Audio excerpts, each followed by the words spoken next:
Here I have 10 Busy Brooms by Carol Gerber. I would use this book for a teaching math strategy.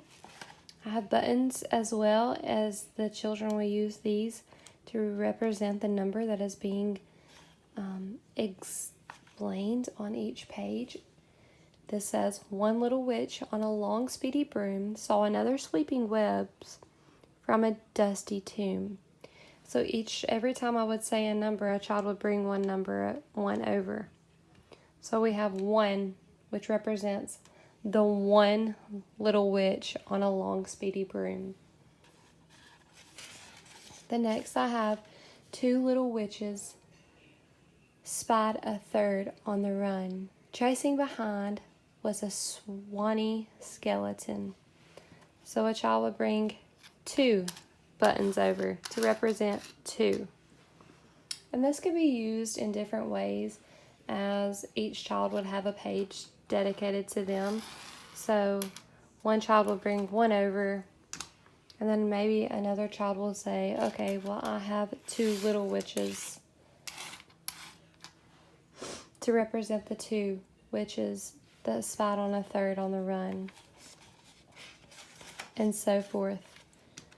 So each child would have 10 buttons, and the teacher could get creative and decide which way you want to go. There's different ways that this strategy can be used. Like I said, they can bring 1 over. Each student in the group could bring 1 over, or if you're one-on-one, then they can have different piles, 1, 2, 3, that represents each number on each page. I also have the little blue truck. This could be used for a vocabulary word. I have a blue car, and so this week we're going to be learning about the letter blue. You could use it for different vocabulary words, whatever you wanted to do. So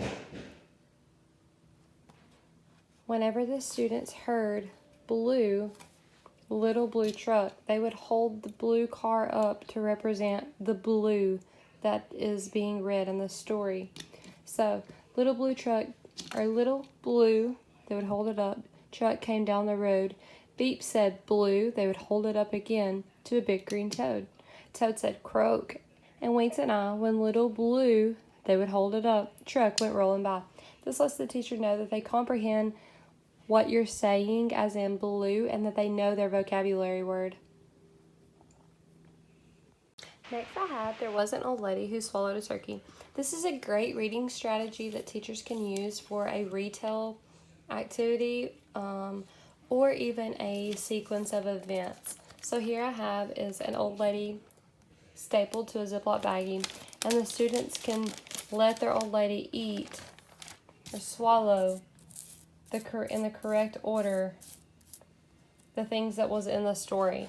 So at the end of the story, if you're doing this one-on-one, then the student that you're doing one-on-one with can do it all by themselves. Or if you're doing it in a whole group, then each kid in that group can take a turn letting their old lady swallow what they did in the correct order. This is a great reading strategy. Like I said, this hits more standards than just one. It can hit retail, it can hit sequence of events. It's also really fun and engaging for the students as they get to do this. And they get to know that they listened. This lets the teacher know that they comprehended what was being said, and that they were able to pick up on the order in which the things happened.